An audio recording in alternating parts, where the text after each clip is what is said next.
right up there. Give them a look. Yeah. Go ahead. We're live. Oh, yay, we're live. Fantastic. And that should be pretty good. I mean, and you can see the little green indicator. Oh, yeah, You if want the it- volume's high that's enough. actually perfect. I mean, Okay. I want it to go about 80%, 90% to the right, as long as you don't see red. But Okay. I already tested it, so we're fine. All right, fantastic. Yeah, I just got my hair done.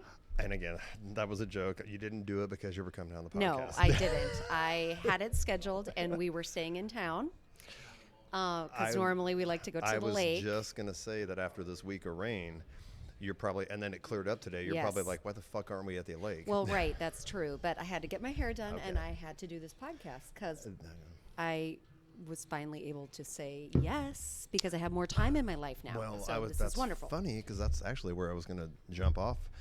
And I do appreciate you taking time because I was going to ask, is your life actually not quite as crazy in this new phase, going, selling the tap room and then starting your own business? And Mike went back to work for a distributor, I think. Yes, in Portland, a day so one distribution. So I was kind of wondering if the joke was you're actually busier now because you can focus full time on your business. Yes, well, your new business. Yes, my new business, my branding consultancy. So it's a different busy. It is, I will say I have more time and space in my calendar than I've had in lots of years. And I think that was kind of part of the goal of selling Final Draft? Yes, 100%. I mean, the goal was really that, we wanted to put it in the hands of someone new. Mm-hmm. Because we have evolved and changed as human beings, and we want to serve the world in different ways. I think that's called progress. Yes. Aren't we supposed to do that as humans? Yes, we are supposed to change and progress, and we're supposed to evolve, and that's what we did, and it's wonderful. So we wanted to do that, but also I think in my life right now, I want to live at a different pace. I want to slow down. And sorry, I'm going to glance over every now and then because there's a running time. So I like to make sure occasionally that it didn't stop. So don't get distracted. Oh yeah, and we can look over and say hi to everyone. Okay. Yeah, we're good. It's Okay. just that normally the computer is not quite that far away. I know. I can barely even see it because my eyes. No, it's fine. This actually works out good. But yeah, every now and then I'll just glance over to make sure it didn't stop recording for some reason. You got it. But anyway, this new phase of your life. Yes, new phase of my life. I have been going for basically 47 years. I thought you were only 35. Oh, thank you for that, Ken. Jeez. No, 47. And I have worked 2 jobs since I was 18 years old. Work has been my entire life, I think. And that's not to say that that's a bad thing. It's a great thing. I love to work and contribute and make an impact, and I've been able to do that in my life. But I also am getting older, and I want a different pace. I want my work to, I think I'll work forever because I love working, but I want it to be different. I want it to be a slower pace. A better balance. A better balance. Yeah. I don't know that I even believe in balance because I think life is that a ebbs and buzzword flows. that's been going around lately? I think it's more balance? like integration, right? Okay. I actually, and this is part of my story in leaving corporate America was that I want my work to be so meaningful that it's just integrated into my life. I see work as purpose. Yeah. I know not everyone does, but I do. We spend so much time working. Even if the purpose is only to get a paycheck.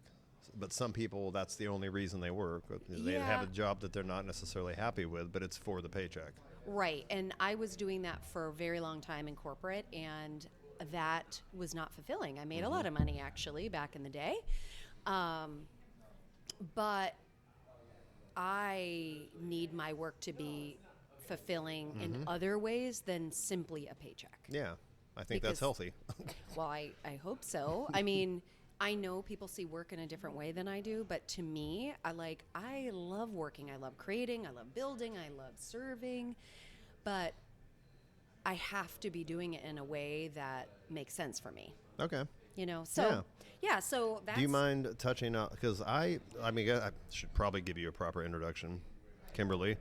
I met you, I want to say 2016 or 17, but it was when I worked for Gary at Trusty Brewing. Yes, that's right. And that was the first time we ever met. And were you still with Ex Novo then, or was that right? Anyway, I know you from the beer world. Yes. And then you and Mike, your husband, opened your own tap room, Final Draft, in 2018? July of 2017. 2017, we opened it, yeah. okay. And recently sold it to one of your employees who's carrying on the flag. But so that's how we met, definitely in the craft beer world in, you know, the Southwest Washington, Portland area. But what you referred to before you were into this industry, corporate world, what were you doing? So I was doing PR, marketing, communications, corporate communications, and I did that for just about 12 years. So is this, okay, that kind of makes sense. Was that the start of your education and experience into what your business is now? Yeah, I would say so. I kind of planted the seed and you learned some stuff. But anyway, you did that for how many years? So I did that for almost 12 years. Okay. And I started out in like traditional PR. My degree is in journalism. Okay. I worked at a PR firm and I learned so much there I worked in public affairs accounts, public relations accounts. And back then, I mean, we didn't even have social media then. It was in 2002, new media kind of came onto the scene, which was blogging. So I worked in traditional media relations, so pitching, getting clients in earned media.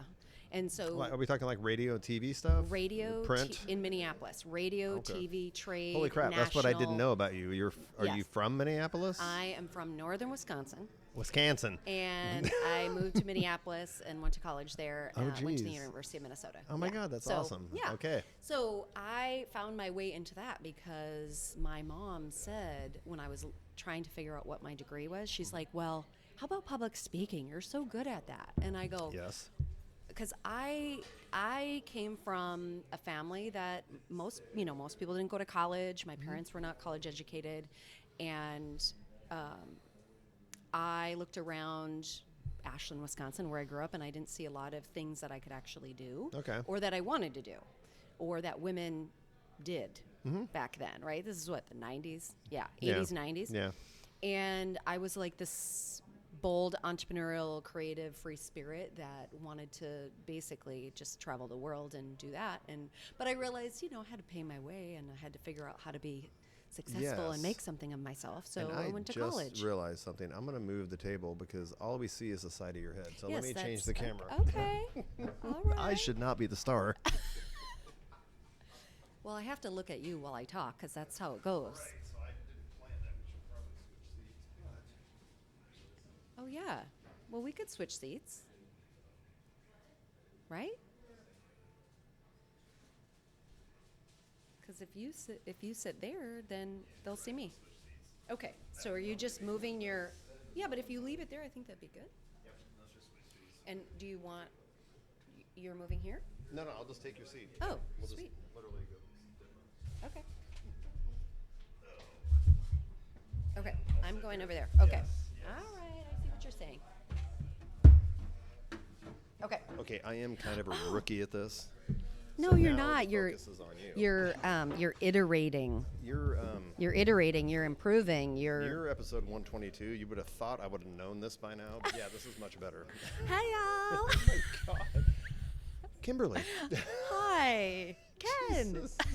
It's all good. It's funny. I do not. I can edit if I have to, but I hate editing podcasts because number one, I mean, obviously, if somebody slips up and says something that they don't want shared, right? Then of course, I can remove it. Yeah.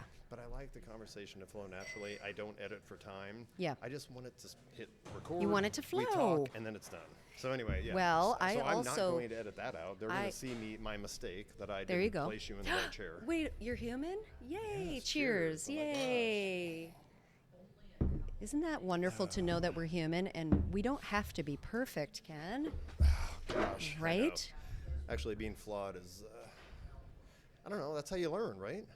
Oh, absolutely. And it's just the human condition. We're not supposed to be perfect. Right. I mean, we're perfect because we are human, but it's like we don't have to be perfect. That's the beauty of aging. Perfectly flawed. Yes. But let's go back to What were we talking Minnesota, or your town, I'm sorry, in Wisconsin. But then you were looking around, not really seeing necessarily any careers job opportunities that I was interested in. Right. Yeah. Yeah, I mean, really, back in the day, I saw women were moms and wives and secretaries and teachers and nurses. Mm-hmm. And there's nothing wrong with those things. I just never identified with that. That wasn't what I wanted. And so I was just like this free spirit who would have her hands in paint and watercolors and reading and writing and storytelling and learning people's stories. And that's kind of how I moved through my childhood, which, I mean, we all have childhood stuff that maybe we didn't love, right? But that's how I moved through my world. But I also was just very creative, and I didn't really see what I wanted to do. So, but I also knew when I moved away, I started bartending because I had to put myself through. When you went to Minnesota, Minneapolis. Where is the University of Minnesota at? It's in Minneapolis. Yeah, Okay. the Twin Cities. Yeah. Okay. And I was bartending because You can do that at 18. Yes, yeah, Okay. absolutely. And so I was bartending, and I was working in the 1 hour photo at Walmart. Okay, kids, there used to be a little booze, like an espresso stand, but you would take your film, when we actually had film there, and drop it off, and they would develop it with real pictures in 1 hour. In 1 hour. And I loved it because storytelling, and I loved photography, and I learned a lot, but I realized I was not going to be able to get anywhere with $5 an hour and $45 in tips a night. I knew, but I took a year off after high school because I had no idea what I wanted to do, and I had to pay my own way. And so I took time off. I had lots of ahas about how to live on my own, how to drive in a city. I'd never even driven on 4 lanes when I moved there, and my palms would sweat. The town you grew up in was small, I'm assuming? Well, I mean, it's small. It's like 8,000 people, but Jesus. back in the day, it was like there was like one stoplight, maybe a few stoplights then. So moving to the Minneapolis area Was terrifying. But you got your own place or roommates? Yes, I had a roommate who I grew up with. We didn't know each other that much, but we were from the same town. There, so yeah, exactly. I ended up starting at community college first because that's how I could spend $2,500 and get an education per year, And then I transferred into the University of Minnesota. So, yeah, it was terrifying, but it was the best thing I did for myself. Was that kind of by design? Was there almost something in you that said, I need to scare myself. I need to try something that's scary and broaden my horizons. Was that the impetus for it? Oh, that's an interesting way to. I mean. And maybe it didn't form itself that way in your head, but is that kind of what was happening? You're like, I need to get out. Yes, I felt like a caged bird in where I grew up. I never really felt like I belonged there. From my time in the library and reading, I would learn about the world out there and that there were all these types of people. You spent a lot of time in the library. I did. I'm not surprised. I got it. That's awesome. The Vaughn Public Library in Ashland, Wisconsin. I like it. And I learned about people who were not white. I learned about people. Wait. There are people that are not white in the world? Yeah, but where I grew up, there wasn't really anybody. I mean, there were a few. But, it was like I was always drawn to learning about humans and their stories and what they went through. Even at the teenage years. See, that's interesting to me. 100%. I always felt like this can't be it. That's awesome. Because people.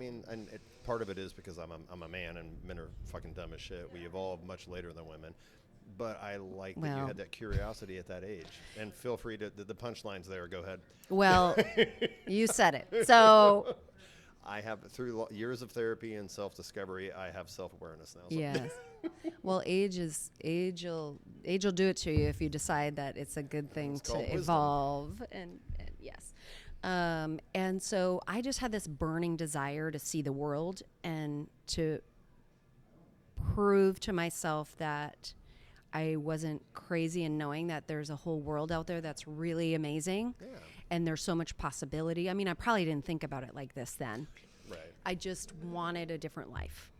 There was a drive in you. There was something 100%. scratching. It was an itch you needed to Yes. scratch. And even when I chose to go to the University of Minnesota, I remember people saying, and it was probably my mom, but there were probably the sentiment was there is like, why do you want to go to such a big school? No one's going to know you. Like, everyone knew us in my small town. Everyone knew our family, and it was like, I didn't want to be known because of that. But also I remember telling my mother, if they need to know me, they'll know me, like the professors and stuff. Like, I want to blend when I want to blend.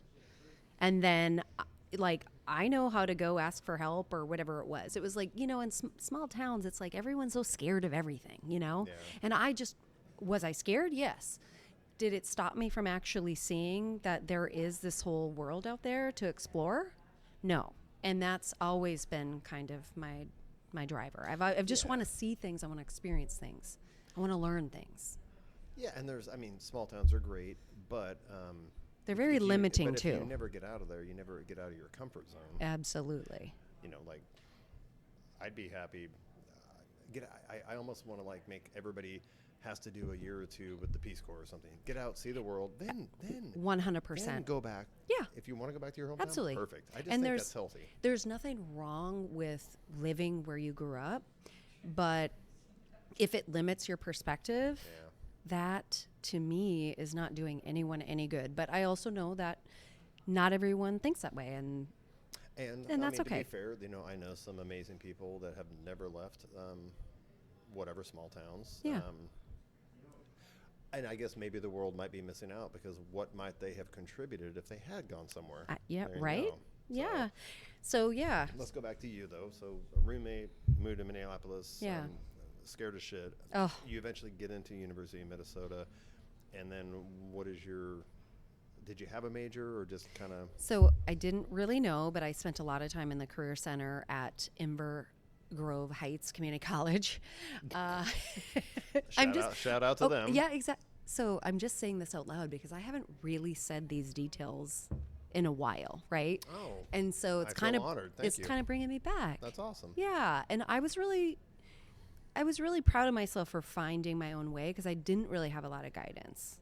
Okay. I didn't even know how to get financial aid, none of that, right? So I figured all that out. I went to the Career Center and I was taking all those assessments they make you take, like who are you and what you're all about and what you're good at and everything. Find your talents. And I was doing that, and then they would match me, and then it landed on journalism, and I was like, well, what's that? And then there was PR in there. Okay. And then I was like, well, what's that? And my mom's like, isn't that public speaking? Like I said, I go, yeah, maybe. I don't know. Not really, I don't think PR is. I mean, there's going to be. It can be. It can be, but right, that's not the main. Yeah, because you. I don't think I've never done it. Well, it's so if you think about it, it's relating with the public. I guess you have to give a pitch to get clients. Right, Yeah. and also, so for instance, major Fortune 500 companies have a press person, right, who speaks on their behalf. So it's that, right? Yes. Yeah. Got it. It's their public representative. Yes, got it. And so it can be, right. There's a lot of speaking if you represent someone. I think I was confusing marketing with public relations. Yes. That's what I was doing right there. But so you're right. Yeah. Definitely a lot of public speaking. And in my career, I actually coached many leaders on how to speak to the media and how to speak and how to not get in front of a camera and say the wrong thing. Exactly. How to stay on key message. Oh my God. There is an epidemic. It's never going to change, but I'm sure there's so many cringeworthy moments you can think of. I have so many stories. The middle of an S show, and they just say the wrong thing, and everything's anonymous. But and for the last however many years of my corporate career, I was in internal executive communications. Okay. So what that meant was I would guide leaders on how to speak to internal and external populations, right? Yeah, Like their employees. The employees versus the public. Right. Or when they're on shareholder calls. Oh, yeah. I would guide them That's on kind of important. shareholder calls. Also, I would write their speeches and their talking points, and I would guide them and coach them, and I would do all of those things as well as write on their behalf, ghostwriting. So would you run them through scenarios? 100%. Literally, like, I'm going to be the person you're talking to, and Yep. you have to practice this. Yep. And I'd fire questions at them that they weren't thinking about. And then also I'd write talking points. So I'd write, here are all the questions they're going to ask and then how to answer them. And we'd practice all of that. Yeah. Oh, yeah. Yeah. I did so Hand me many. the headphones real quick. The cord is under the, you can just, that way. Sorry. No, you're fine. Is it stuck? No, you're fine. I just wanted to double check. Okay. There's no talk. All right. How does it sound? Okay. Just let me sure there's no hum. Okay. So I've said this before. I did this like marathon 2.5 hour podcast long time ago, and I didn't check it. And at the end of it, I listened, and there was some bad audio cable connection, so there was this loud hum going through the entire 2.5 hours. Yeah, so it can happen. I can't use it. I know. So I always like to test. But Yeah. You can put it back there. It's Okay. fine. Everything's going to be fine. Good. Anyway, you run them through all these bullet points. You make them practice. Oh, yeah. And then they Yeah, go off the rails. Not necessarily. Sometimes. Sometimes, yeah. Yeah. Or off-color comments or things that Something catches them off guard and they don't have an answer for it. Right. Yeah. So yeah, that was at the end of my career, but yeah. Anyway, let's go back to Yeah. So I went. college, public relations, and journalism. So it's overarching journalism, but it's strategic communications, public relations within. So I didn't really know what that even was about. And so I got into my degree and I had PR 101 and my mind was really blown. It was all about, traditional PR is media relations. So getting placements in traditional media.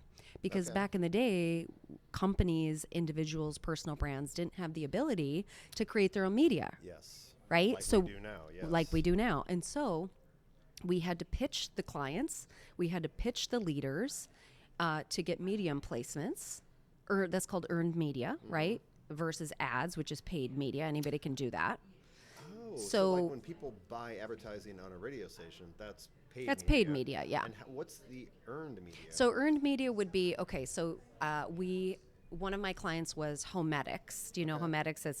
It's a at-home bath and like massage, like they make the massage products, and there's foot baths and all of that. Okay. So Homedics was one of our clients. So they're a product company, right? So we would pitch stories to Mademoiselle, Elle, all of that to be able to get our products in those stories. Got it. Right? So that's a product placement. Not just an ad in the magazine, but No. literally mention the product in the story that's being written Yes. in the magazine. So what we would do is we would actually create the story and pitch it, and it would be, you have to think like a journalist. Yeah, and of what their audience wants. Yeah. And actually it was really fascinating because I'm 24 years old, come from this small town, and we would do these editor events as well in New York City. And the editor event we'd put on 2 a year. Homedics would put it on. We'd rent out a space in New York City, and we'd invite all the editors in so they could look at all the products. Okay. And because I was a younger person on the team, I would have to schedule the editors. I would have to get them cars, black limousine cars, because you think about the editors of Elle and Mademoiselle and Cosmo and Men's Journal and GQ and all of that. Exactly. That was in my head. Believe me, I could barely even watch that show after. But if you think about it, where I came from, this was cool as shit for me. So I was going to say, it must have been cool as shit, but was there a little bit of like, how the fuck did I get here? A little bit of 100%. trepidation, I guess. Of like, oh, yeah, all of that. But I was also a junior member on the team, so I did a lot of the grunt work. Okay. I did a lot of pitching for that account, but I also did a lot of the organizing, clipping, doing reports so we could report back to the client how many placements we got. I mean, I did a lot of that kind of stuff too. But I had other clients. So for instance, Fiserv is a financial technology company. Okay. And they wanted to get press in trade magazines, Okay. right, in banking journals. Yeah. And so I would either pitch the leaders as experts to talk on a certain subject, or I would pitch actual stories, or I would pitch articles that those leaders from Fiserv would write to be able to get into those business journals. Okay. To help everyone in the financial, their audience with XYZ. Right. So that's just one of them. That's just two examples. But I did a lot of that, and it was fun. And when you got a media placement that was worth, you'd equate it to ad spend, right? Yeah. That was worth like tons of ad spend, but yet it was just our time doing it and pitching it and understanding what the journalist needs. Got it. It was like you were just dancing in the So hallways there of was the PR definitely agency. There was definitely a value to it because of the time you put into it, the effort and the work, Right. but you weren't buying, you weren't putting money out for it. Mm-hmm. Got it. Right. And there was a lot of other ways that, a lot of other stuff that we did in the public relations realm, but that's traditional media relations. Right. Yeah. And so, okay, you're 24 years old working for this company. How long did that last? So I was at the PR firm for about 3.5 years. Okay. And during that time, that's when, like I said, new media came out. So it was blogging, basically, back then. That's kind of how it started. It's how it started. We called it new media. And I remember Right. I've heard that term. I was 24 years old, and I was reading all of the marketing media journals. I was following Edelman out of New York and what they were saying. And I was like, this is going to shift the paradigm, because guess what? We can talk to customers and our publics directly. Did you see the zeitgeist shift coming? Were you starting to like, whoa, everything's going to change? I didn't see it coming, but when I saw it, I was all over it. Mm-hmm. And when you're 24 and you don't know anything, quote unquote, Right. not a lot of people want to listen to you. I still have that problem at 53. But I did my best. I did as much research as I could. I would create these seminars within our PR agency called client service seminars, where you could educate the staff on whatever your specialty was. Yes. Right. Yeah. And it was a common thing in that agency, but at the time, no one was talking about new media. Okay. And I was helping all the leaders understand what's going to happen. And guess what? 6 months in, Homedics asks us for a new media plan.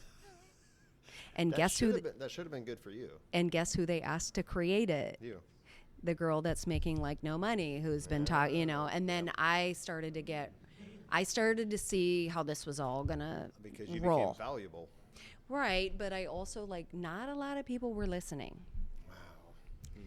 And so, I mean, to be honest, that really pissed me off, because I could see this is one thing that I've always been able to see, is like, I can see the problem. I'll see a problem and I know how to fix it. Even when I was young, I can connect the dots. And so I say that because that's my entrepreneurial spirit. That's my problem solving skills. That's my all of that, right? But at 24, I didn't know how to package that. I didn't know how to present it. I didn't know the how. marketing aspect of it. Well, almost. I didn't know how to not be frustrated with the old people who didn't know and didn't want to listen to it, who were stuck in their box. Set in their ways. Yeah. I didn't know how to present my ideas in a way that they could hear it. They could receive it. Yeah. Right, because I was real fiery, You're still fiery. I'm Judas still Priest. really fiery. Oh my God. But now I'm old, so I can't. You're not fucking I don't have old. as Stop much saying energy that. anymore. But I always saw these things earlier than anyone else, and I did the best that I could in those circumstances. And within 3.5 years, I ended up moving on to a company that was PR and also internal communications at the time, which was a really good move, although that company was very unethical. But I had to learn that too. They'll stay anonymous. Yes. Yeah. Oh, they're done now. Oh, They've been okay, done that for a doesn't long matter time. then, yeah. They've been done for a long time. That writing was on the wall. But anyway, so yeah. So I mean, I learned so much in my 12 years in corporate, but I also learned that I had this burning desire to always have my own business and do Okay. my own thing and Yeah. lead it because I hated taking direction. But you're still in the Minneapolis area. Yes, yeah. So I actually had an opportunity. I connected with this gal who had a agency outside of the agency I was working for, who was doing storytelling and was starting to talk about social media Okay. and new this is media. About what year? 03. Okay. And this was And that's like, when did Facebook start? 2002? in the 90s, but it really started to You know what I mean? When it Yes. actually, but so this went is outside of the college. infancy of it. Yes. Went outside of college. That's what Went I meant. outside of college, yeah. So the infancy of even 100%. And I don't know if there was other social media platforms. I get fucking MySpace. Yes, exactly. Jesus. Yeah. But those were their platforms more for like friendships, right? Yes. And that kind of thing. dating. Yeah, I mean, and dating. Let's call it what it was. It was for hooking up. So that's what MySpace was. Come on. I mean, I didn't use it for that. I know. That was I didn't either, Match.com but I back know that's then, what it Ken. was. That was Match.com. I was on that too. Just, Plenty of fish. oh. Yes, still ain't plenty of fish, but anyway, God, I'm we're- married now, so I don't have to worry No, no, we're dating ourselves. God, we are old. But anyway, let's go back. I feel to young as hell, though, so anyway. You look young as hell, especially with your amazing hair. But after like 2003 again. Yeah. So I had this opportunity to potentially work for another agency and build out their social media practice. And here's And what that I was still in Minneapolis? Yes. Okay. This was, I'm like 25 at the time. And we met. She's like, give me a proposal. This could have been the start of my entrepreneurial journey. Oh. And I was too young and didn't have any clue, and I didn't follow through on it. Okay. Well, there was another opportunity that. No, I just was too scared. I didn't know what the Okay. hell I was doing. I was like, who am I to... Oh, you almost had imposter syndrome. Oh, Like, I can't do I mean, this. that's the word we use now, but Yeah. I was also 25 years old. No one was listening to me before. I just had this, and to be honest, I think I wasn't as polished back then. I wasn't able to navigate all the politics and all of that, and I was very, very fiery without any of the, like, this is how you navigate the world and how you Without any of the communicate. tact. Exactly, Yeah, right? I just yeah. didn't, and I blew it. I didn't follow through. But that was the first time I was like, I want my own business. Okay. I want to do my own thing. I want to do it. So, fast forward, work at this company that's no longer. Did that for about 15 months. Learned a ton of lessons Okay. about unethical companies and people who do illegal things in business. Like what not to do. And here's the truth about that time for me. I was the PR girl. Okay. Oh, geez. So all of their nasty behavior in their business practices, they go, oh, Kimberly will just spin it. Because guess who the media called when they found out about So these you things? had to Me. explain their actions. You had to explain it. Right. So Wow. a PR person, they used to be called spinsters, right? Yeah. Yes. Yeah. So the reality of a PR person, though, is not to cover up bad things and explain it away. The role of a PR person is like the conscience of an organization and how it's perceived and its reputation. So if you look at what PR is, it's reputation management. That makes sense. Yeah. So if a PR person is doing their job, they should be guiding them to not be making these decisions that would look bad to the public I see what you're and or saying. to the employees, So, internal or in external. addition to being the public-facing person of the company, behind the scenes, you're also trying to guide the leadership of the company to do the right gosh damn things. Right. So Got it. that's actually what a person's role in PR is. And then if anything ever were to go wrong, right? So the classic case that we studied in journalism was Tylenol in the 1980s. Yes. Remember? Yes. And they responded very Are you well. talking about when it got with the cyanide? Yes, exactly. Yes. So that's the case, right? I So don't remember how they handled it though. so from a high level PR standpoint, well, guess what? Right away you say, oh my gosh, it's true. It happened. We are so very sorry. We're pulling all the product. Yes. We are going to do the right thing by people. We had no idea this was happening, right? But that's not what I don't remember. That's not what they did. No, that's what they did. Oh, okay. So That's good. so they did everything right. Oh, Like good. in business, not everything's going to go exactly right. But it's how you handle it when something does mess up, Yeah. right? So PR people, if they're doing their jobs, have the highest level of integrity, right? Because they're like, you can't be doing these things. So I learned that in that 15 months because only my name was on every press release we put out. Okay. Wow. And I remember back then, if you were to Google me, because I also worked on SEO for them, because they had a lot of bad press and they wanted me to put blog articles out there to drive their bad press down. Kind of creating fake content to Not drive fake, it down? not fake Or content. just- The content that I created was all accurate. accurate. It was all accurate. It was about other parts of their. It was. mics won't pick It was okay. Great. It was about other parts of their business that they were doing things right. Oh. So it was more informational articles back then. Got it. Right? So they wanted me to do all of A those lot of with positive- keywords. A lot of stuff. positive things. Yes. Right.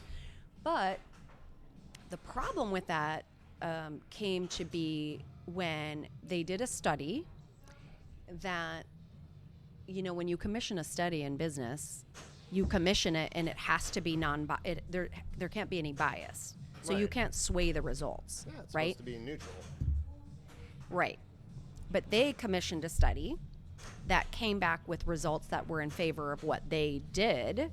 And that can happen, right? That can totally happen. But I said, okay, if you want me to put a press release out about this and talk to the media about this, I need the methodology.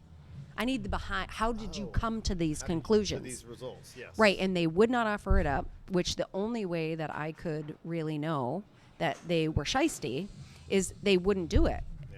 And so they kept pushing me and pushing me and pushing me. There was other things too.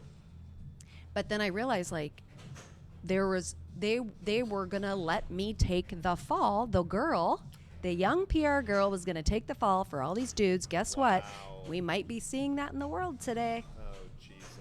And Wow. I remember at 20, I guess I was probably around 27 at the time. I'm like, I ain't going down for these MFers. Yeah. I ain't going down because I think if you Google my name and that company's name, you will still see that out there. Oh, that's messed up. No, well, that's the internet, right? Yeah. And so I knew at that young age that I did not want to be associated with that. So Yeah. I never ended up, I pushed it off. I never ended up ever putting that out into the world. Oh, good. Okay. No. Got it. I never put that into the world. And then I got another job and I split. Still in Minneapolis. Yeah. Okay. And then I moved on to Macy's Marshall Fields. Doing Macy's like the store. Yep. I did internal communications, my first true internal communications role it was Marshall Fields at the time, Okay. which used to be Dayton Hudson Target, Oh. then Marshall Fields. Okay. And then they had just been bought out by May Company, which is Macy's. Oh, okay. So that was a wild learning experience. But it was really, really good. The first time ever that I really, really loved a boss and also learned a ton. So I did internal communications for them. For how many years? For, I think, 3.5 until I was the internal comm person who helped the leadership announce that we were closing the division. So I was the internal comm person that would help the leaders make all of these big announcements and all that. So, Okay. of course, we got the call early in the morning and to lay off everyone. And I was the one who had to help the leaders pull the 1,000 people together to lay everybody off. But that's a part of the role of an internal comm person. Yeah. So wrote all the scripts. Okay. There is actually a way to do layoff communication right Yeah, with of the course least there is. amount of Damage heartache done. and damage Yes. to help everybody understand what's going on. But anyway, I did that and I learned so much in that role. It was really, I think I grew as a person tremendously during that time. So this is probably, I mean, starting to shape you clearly shaping you into who you are now. And I'm assuming a lot of these lessons you've been able to bring forward, especially 100%. starting your own business. I mean, I will tell you, think about this now. I don't know how people have small businesses with not understanding all this stuff about PR and employees and culture and finances and everything that I learned in that 12 years. But we both know that there are a lot of small businesses owners that don't know that. I know, and it's very clear. Yeah, I mean, it's pretty obvious. Yes. And I like that word culture. That is actually so important. Yes. Yes, and most times internal communications is truly about helping people feel engaged and connected to the goals and the strategy and the mission and vision and values of an organization, and helping them understand what their role is in making everyone successful. That's internal comm is really that. It's relating with your and that's employees. That's how you get the employees to have some ownership. 100%. It's engagement and or to be neutral and not disengaged and actively, calling the press and telling them that this place sucks, or writing on Glassdoor or whatever those things are. At the very least, be neutral. But obviously, you want most, or if not all, of your employees to have a sense of ownership. Have a sense of ownership. Be productive. Pride in what they're doing. Exactly. Right. So, I mean, I could go on and on about all these things, but let me pause it real quick. Yeah. You can pause it. So I've learned how to do that. There's wonderful. A pause button. Cheers. So it's funny. Going back to episode like 20 or 18, I didn't realize. I think I just hit the wrong thing, so I hit stop recording instead of pause. So I had to do 2 parts. So. But no, I've learned. Oh, there you go. I'm getting so much better. All right, I'll be right back. Okay. You need anything else? No, I think I'm good. Okay, well, I feel like I'm going into so many details, but maybe I don't need to. Literally is the point of it. And again, I know you are so busy, so you probably have not had a chance to listen to previous episodes. And that's the point of the podcast. It started as a passion project. My mom had the idea originally in the 90s, and I'm not going to tell the story again. I've told it on too many episodes, but I'm just following through with her idea. I just like to hear people's stories because it's interesting, and I learn a lot. Yeah. But also, I've always said this, and I've had people say, God, why don't you fucking do something with it? Because I'm not trying to make money off of it. Right. It truly is a passion project, but I am putting a lot of time and effort into it.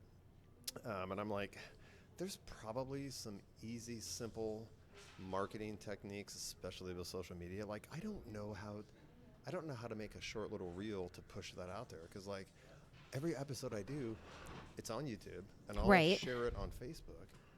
But I've already learned that Facebook limits that kind of shit, and it takes a while for it to before people see it.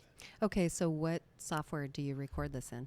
It's OBS. I'm sorry. It's an open source free software. Okay. It records everything, and as soon as I hit stop, it just automatically converts it to an MP4 file that I can just put on YouTube. Right. Yeah. So, I mean, I have a podcast too, yeah? Yes, we're going to get there. Okay. So I would recommend checking out riverside.fm. But so is that one of the what's it called? Because when I first started this, I was getting on Spotify, Apple, all that stuff. But the only platform that I could have video on was YouTube, and it's free. Right. I had it's a hosting. I was paying Buzzsprout for hosting. Right. But then I was like, it's not the same without the video. I want the video. Yeah, you want the video. So the reason why I recommend riverside.fm is it allows for audio and it allows for video. But what it'll do is it has AI capabilities now to basically take the footage and create all of those things for you. Oh, because I've seen you do that. Right. Yeah, I've seen it. Yep. Oh, okay. So work smarter, not harder. That's my mantra. Oh my God. Okay, let's start doing it. But anyway, I don't want you to look. This is your job. Don't give me free advice. I actually. I don't mind at all in this situation. I actually had the thought that after we're done with this, maybe I should book an hour with you and just.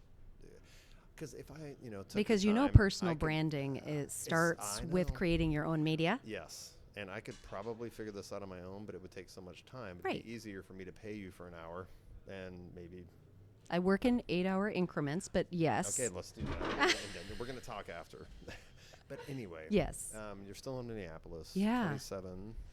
Yeah, I'll speed it up from. Well, we're 41 minutes in. I don't know what kind of a time frame you're on, but I definitely want to get to how you ended up in the Portland area. Yeah. And in the brewery thing. Because that's exciting. Yeah. That's like exciting. Working at Ex Novo and Yes. how you met Mike and Oh, yeah. all that stuff. Okay, so I'll fast forward the corporate stuff. So Macy's, Macy's, learned a ton there. It was so invaluable for me. And the division shut down. So I took a severance and got a job at Target headquarters. Oh, okay. Which is where? I don't know. It's in Minneapolis, downtown. I didn't know that. Mm-hmm. Okay. And one of my internal clients had left before the division was shutting down, and he hired me on in a different capacity than communications, but he hired me on as a consultant in OE, which is organizational effectiveness. Okay. Because I had supported him, and we'd worked together very closely for 3 years, and he brought me on, and he asked me to do all these things that I had never done before, and I loved them, even though they were challenging. So, for instance, I did a lot of instructional design. So I created training, and I facilitated training. I actually even taught personal branding to every employee that came into the organization, which just in downtown Minneapolis, it was 17,000 there. So you're creating training content for the average Target employee? Yep. Oh, wow. Yeah. Okay. So a lot of it was online at the time, and a lot of it also was like training facilitation. That makes sense. I'm sorry, because I'm at Costco. So yes, there's like literally every year there's a list of training. That have to go. So that you're creating that. Right. And some of them are boring as hell, but necessary. They're all amazing. I love Costco. I've heard it is a very good company. It is one of the best jobs I've ever had. And I get to see you almost every time I go there. So that's great. It's so cute when you're walking in. I'm always like, hey. I was like, and then when you're not there, I'm like, is he there? Is he there? So every time you come to load up for a weekend at the lake. Yeah. Yes. Yeah. Okay. So I'm at Target headquarters, and I also, as a consultant, oftentimes my internal clients would come to me and say, oh, we have a problem with training because something was going awry. Okay. And I would have to dig into whether or not training was actually what was needed as a solution, because oftentimes there was a process that wasn't working right? So you can't out-train a bad process. So if you're teaching the process wrong in the if the process is the problem, but that's what you're teaching in the training, I see what you're saying. Yeah. You have to change the process. So exactly, Yeah. right? Or it could have been other things. It could have been a breakdown in communication. People could not understand their role properly and their expectations, like all these different things. Yeah. So oftentimes leaders would come to us as consultants in OE, organizational effectiveness, and say, oh, well, these people aren't trained right. It's like, I don't know if that's really the problem. So what I started to do there, which this is the fascinating stuff that I just love.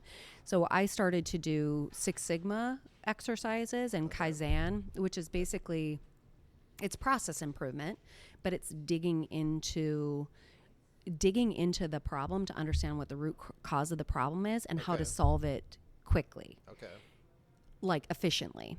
So and almost trying to identify the bottleneck, yeah, kind of a thing. I guess that's more manufacturing, right? But yeah. So it was all different things. Yeah. So it would be like 2 internal clients consolidating positions, and how would you do that? And then I would facilitate these exercises to help leaders figure out how to actually solve the problem, and to make it better for everybody, and or to achieve their goals. Like sometimes it would result in roles being eliminated based on what they needed to do. So you're teaching managers and executives above that these skills to be able to do it themselves. In that part of my role, I was actually facilitating the exercises that brought them through to conclusion. And or solution. Got it. Okay. And there were situations where it was sometimes leaders would be in disagreement. Also, I got to do strategy sessions when Target was going into Hawaii and Canada, which that didn't go well in the end for Target, but that had nothing to do with how I helped them with. But basically, I would lead these big strategy sessions as a facilitator to help all of these different departments come together to make decisions on strategy, communication, culture. Like, it was fascinating. Yeah. It was fascinating. And then they started to realize I really should be in the communications department, but I had a boss, not the one that hired me, but I had another boss that was blocking me, even though I was supporting at a high level. And I decided I ain't doing this anymore. And I got out of there and I went to another company, which is the last one I worked for before I decided that the same problems happen at corporations because there's no money for communication.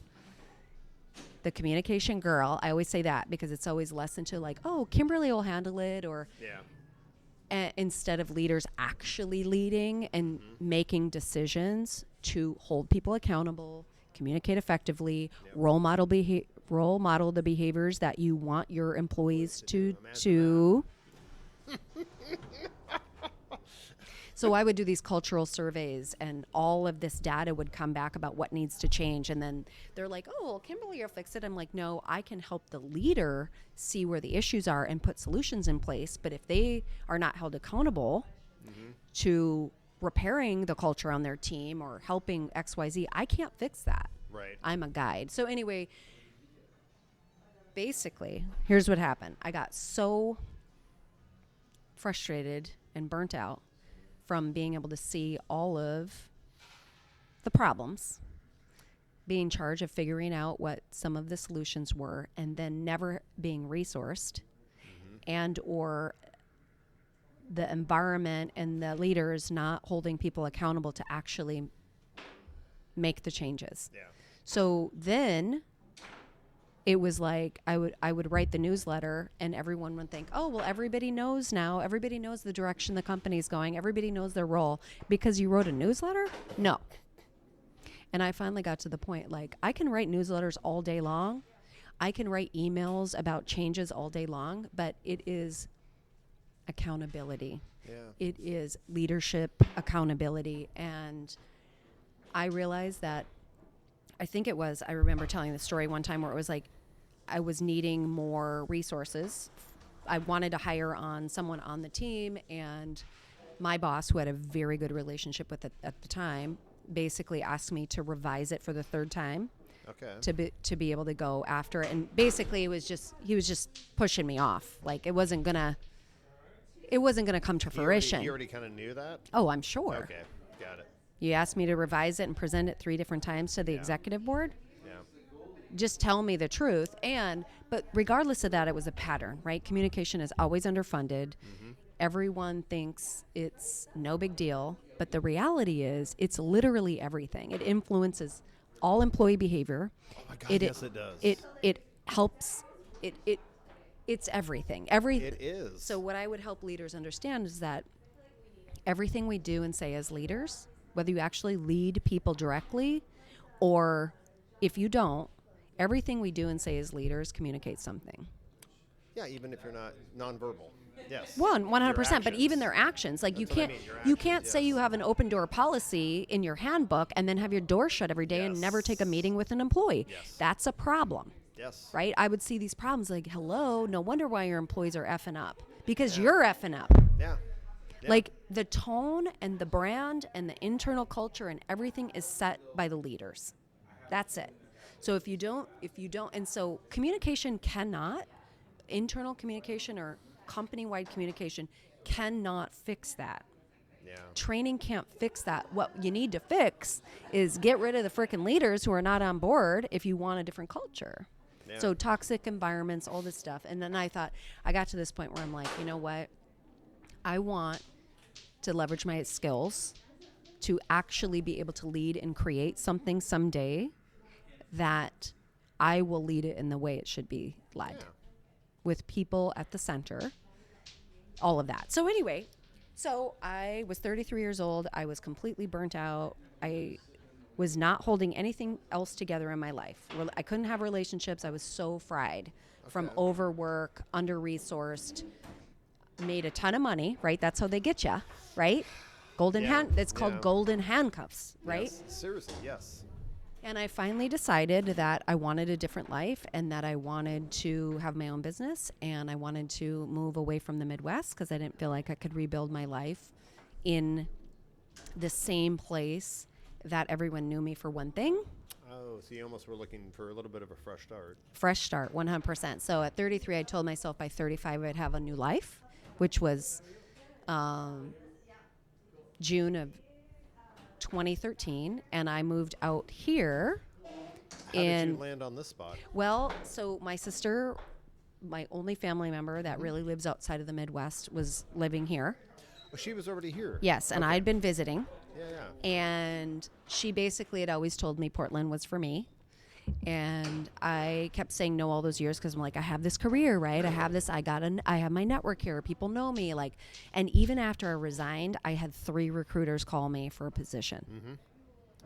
And I told them all no because I said, I'm moving across the country, changing my life, and I'm going to go after having my own business. And what I didn't share throughout this whole time is in 2008, I started a photography business.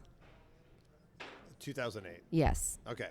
Is that what I said? 2008. You said yeah. 2008, but I knew what you Yes. meant. Yeah. 2008. Yes. 2008, I started a photography business while I was doing all the corporate career. You're dealing with all the corporate jobs, and you're trying to start a business. Well, I started a business. I did it for did. 8 I'm sorry, years. Self-taught. I did wedding photography, portraits. I did some commercial photography. It was called KGJ Photography. That's awesome. And that kept my fire in me, and it also lit my fire. Yeah. So when I moved out here, I resigned, and I was coming out to start a whole new life, change my entire life. Okay. And I was going to pursue full-time entrepreneurialism, and I was going to finally go for it full-time, and I was never going to work in corporate America again. Okay. And I haven't since, No, so this I is was great. just going to say, you have not. Yes. Because, no, I'm not building those big companies. But when you Anyway. landed out here, was it in the Portland area? Yes. So she lived in Philida. She's like, come, you can stay. Right up there. Yeah. Yep. She said, you can crash at my place for however long you need. It was about 2 months. I was there for about 2 months. And I always tell this story. I went through a full-blown identity crisis during this time. Oh, yeah. When you landed out here. Yeah.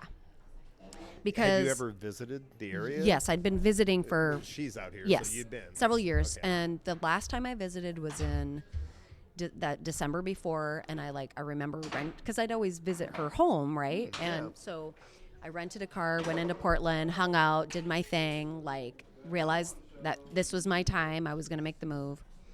But I land out here, and it's the first time in my life I didn't have basically 2 jobs, right? Yeah. I'm 35 years old. I lived in Minneapolis for 15 years. Were you able to exhale when you got out here? Like fucking just relax for a second and gain some perspective? I didn't start that way. That's the thing, right? Because guess what? Old patterns, they don't die just because you move across the country or wherever. What's that saying where it's like,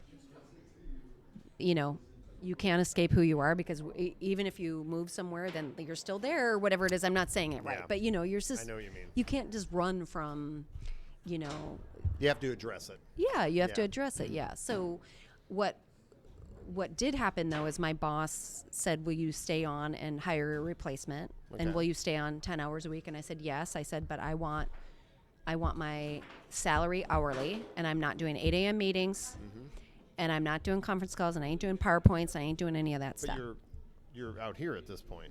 So we had that arrangement. So I actually did have kind of like a job. Virtual work kind of. Yeah, it was virtual work. Yeah. I was on contract, 10 hours a week. Okay. And in October of that year, they actually sold the company. So, and I had some knowledge of that because I worked with the CEO, and I knew part of the strategy and all of that. So anyway, I knew. This is 2013. Then. Yeah, 2013. Okay. So, but anyway, I move out here. I go from suit and heels and, booking the pantsuit. You did the pantsuit. Oh yeah. Sorry, that was a bad joke. I just literally gave my suits to Ramona the other day to put them on Poshmark. How many years is that? 13 years. Yes. I still think I'm going to wear this suit and heels. I might need it again. Oh, God. I also was a way different size back then. But anyway. Would you stop it? I know. But still, it just changes. So I go from like suit and heels and booking the corporate plane to fly around with the CEO to all of our locations to do the communications thing and all of that, to living in my sister's basement at 35 years old, never been married, no kids. And I'm living in a basement in my and I'm like, I mean, it doesn't shock me now, but I remember feeling like, who am I and what did I just do? Because in the Midwest also, being 35 years old, not married and no kids, and I was like an old hag. Like, I was like, what people, I'd date people and they'd be like, what's wrong with you? I know what you mean. Okay, yes. You know what I mean? That get saying yeah. where it's like, well, there must be something wrong with her because like, she's never been You married. can tell how they're looking at you. Oh, yeah. Yeah. I don't think that's probably changed. It's probably not changed. But I also knew at a young age that those things weren't for me. There's nothing wrong with that. It just wasn't for me. Right. And I knew if I moved out here, I knew I would find more freedom to actually truly find myself. But I was in like this crisis. Like, I had no idea. So I started doing everything I knew to do, which was I was in networking groups for photography. I was in social media networking groups. I was doing all the things that I knew to do. Okay. To like build my network and find clients and do all that. I couldn't stop. Like, I was just like I gotta do this. I gotta I gotta make this happen. I told everyone I'm doing this. You're networking, making connections. Right. Yeah. I mean, I got a camera like tattooed on my arm to help me make the transition. Because everyone was like, I can't believe you're doing this. You're crazy. You're leaving 6-figure salary, and so I come out here and I start doing all these things and I'm like, I don't love this at all. I hate this for myself. I don't want everyone and their sister's a photographer out here. Yeah. No, yeah, Everyone's seriously. just trying to make it work, and like snapping pics of things. And I was like, this is not feeling right. And I thought, oh no. I thought, what am I even doing? So I've got this like contract job. And I'm thinking I'm going to start bartending somewhere because You know how to do that. Yeah. I'd done that throughout. I worked at Outback Steakhouse for 10 years, put myself through college, Yep. was doing that even into my corporate career. So I start to panic, right? I've never not had 2 jobs. I've had to be 100% responsible for myself the entire time. No parents helped me back in the day, none of that, right? So that's just what you did. Yeah. And so, but then I realized this wasn't working, and I didn't change my entire life to move out here to not actually make a major change in the way I was living. And so instead of doing all that, I said, fingers up, middle fingers up, and I said, I ain't doing any of that anymore. What I'm going to do is I'm going to adventure. I'm going to find all the fun, beautiful, awesome things about the Pacific Northwest. I'm going to hike. I'm going to mountain climb. I'm going to kayak. I'm going to do everything. And I'm going to explore beer afterward because, hello, amazing. So let's get into that. Did Yes. you have any interest in the craft beer before you moved out here? So I'm from Wisconsin, so I love beer. Like, I think it's Yes. just part of my blood. And I don't know anything about, even in the 90s and early 2000s, I don't know what the beer scene in Wisconsin was like. So the beer scene in Minneapolis blew up the year I left. Of course it did. But you moved to a good place. Yes, so so I've always been into craft beer. I've always been into beer that was different than like what we grew up drinking, the swill, whatever. The domestic stuff. Yes. So I've always loved beer. Okay. But I was always looking for beers like Killian's or Newcastle or something different with more flavor, Yeah. more robust. Yes. Guinness, I was the girl that drank Guinness, and everybody's like, that's so heavy. It's like, well, we all know that's not heavy. No, it's actually not that It's heavy. not. It's especially on nitro. It's not yeah, that heavy. yeah. So I just decided that I was going to do my thing, and it really started at Fort George. So I don't know this about you. Yeah. That was before Ex Novo? Oh, 100%. Please tell. Yes. So here's where it all started. This is why this story, and you'll know why I help people build their personal brands, because this is what I did, even though I didn't know it was called that, really. Right. Okay. So in August of 2013, I go to Fort George after like exploring, And I did have a partner at the time, but we're not going to name names. Did you just happen to be on a recreational trip in Astoria and Yes. found them? Yes. Okay. Well, I was seeking beer since I came out here. You were like, I'm going to go see the ocean, whatever. Oh, yeah. I was like... I'm exploring. And, by the way, there's a brewery. Right. So I don't know what year they opened. It was obviously before that. 2013. 2010, something like that. Yes, I think anyway, that. Yeah. They were not where they're at now. They have a smaller location, but you went there. Yes, but I went there after exploring and doing everything. And I was, at the time, they poured a flight of by the way, this is good because then they don't have to listen to us. Yes, exactly. And the mic won't pick it up. Yes. It's a dynamic mic, so yeah, it's fine. that's good. Why I use these. So I am sitting there, and there is a flight of 24 beers. I don't know. I think it was 18 to 24 beers. It was massive, right? On the flight? Yes. Or I don't think they do that anymore. But that day, it was happening. So I'm sitting there. Now I'm finally 3 months in. Made this decision that I'm 3 months out here in the area. Got it. I decide that I'm not gonna do the photography route. I'm not gonna gun it and do that. I'm gonna do what I've always wanted to do when I was dreaming in my cubicle and hating my life in the Midwest winters, and that was write a travel blog. I'm gonna write a travel blog. Right. I'm going back to. I remember you writing the. Oh. Yes. So I go. You know what? Here's what I'm gonna do.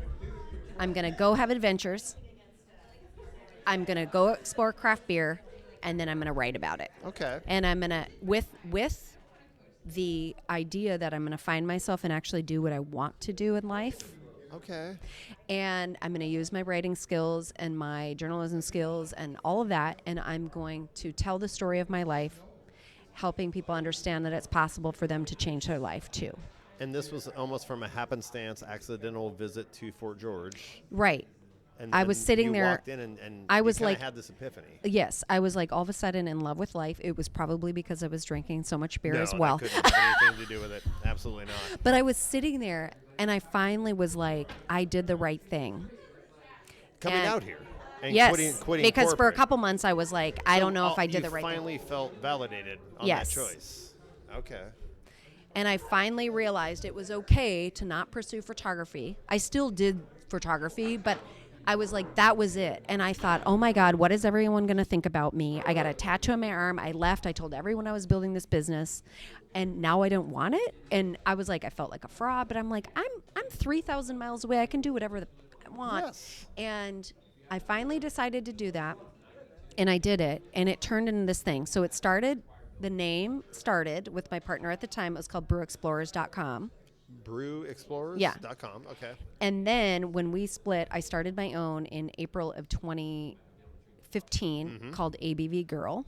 Yes. Which was my blog and yes. my social media. Yes. And it was a play on words because it stood for Adventures, Brews, and Views. Oh, I love that.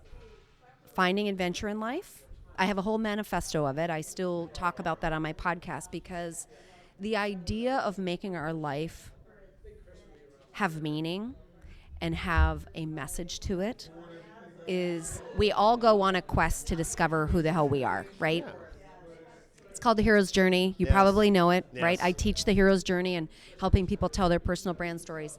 But we all go on this quest to figure out what the hell we're doing in life and what does all of this mean. Right. And why are we here and what's our purpose. And I've never really been a person who cares about titles or climbing the ladder or certain whatever. I've always wanted to be known for who I am as a human. Yeah. And who I'm becoming as a human. And I always wanted, and I think this stems from childhood, never fully being seen or heard or valued for my wild, feisty, truth-telling soul. Like, I've always been a truth teller, and people don't like the truth. If it's uncomfortable, yeah, of course. Well, the truth is usually always not uncomfortable. Always, but usually. Yeah, it's usually uncomfortable, especially if there are things going awry, and I grew up in a home like that. So my mom wasn't like that, but she was witness to it, and I grew up in a family, in an environment, and I have a hard time talking about this even still, because a lot of times people in my life and in my family think I'm placing blame, and I'm not. But and you don't have, by the way, don't share anything you don't want to. no, I totally Okay. want to, because it's part of my story Okay. and how I have interpreted how I am now, because a lot of times people didn't want to talk about the whole story. They didn't want to talk about the truth that they're seeing around them. And I would bring up things when I was growing up, like, why is dad like that? Why is he doing that?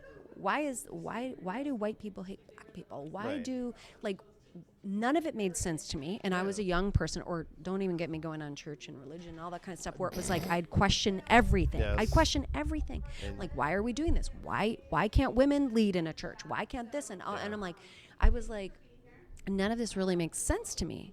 And so I would ask these questions, and I would get angry and fired up and feisty about why the world is the way it is and all this sort of stuff. And I would start telling the truth. And people didn't like that, right? So my dad grew up in a family where it's basically like anything negative you do not talk about. You don't face the reality that people do bad things and fuck up or whatever it is. Like, no one faces reality. Mm-hmm. And I was like, it's right here. It's right here. You don't see it? And so they'd be like, nope, don't talk about that. Don't talk about that. Don't talk about that. And I'm like, I want to talk about everything. I want to talk about the beautiful parts. I want to talk about seeing the mountains and seeing a child smile. I want to look at art. I want to write. I could cry talking about it. But I also want to talk about the hard shit. I want to talk about how people hurt each other and love each other and screw up and figure it out and learn and grow. Like, I want to understand human beings. I want people to see me for who I am. I don't want them to just be like, oh, she's this and that. Like, and I want to see people like that too. Yeah. I want to see humanity. I want to see what makes you hurt and laugh and cry. And I just feel like we do such a disservice to each other and humanity if we don't actually see people as their whole self. We're not just a job title. No, of course not. Right. And that's the thing where I'm like, and I also really wish people could actually just fully be themselves, no matter how messy or beautiful or whatever. It's like, I think we put people in boxes because it makes sense. Like, right, we're supposed to we are hardwired a stereotype to make sense of the world. Right. But we all know that we're so many things as human beings. And we're all flawed. Right? It comes back around. It's like, and it's okay. As long as we keep trying, as long as we treat people with kindness and our own selves with kindness. And so, now I'm getting all philosophical here on everything, but I was like, I want my life and my journey to mean something to myself, that I chose myself. I'm going to choose work that's of value. I want to help other people see what's possible. And I wanted to be that person to show people, if you're in a situation, if you're in a corporate environment that doesn't value you, if you're in a system or an institution or a marriage as a woman who, is unhealthy, or, there's DV going on or whatever it is, like, I want people to know that it's possible to get out and change their lives and pursue the life that they want.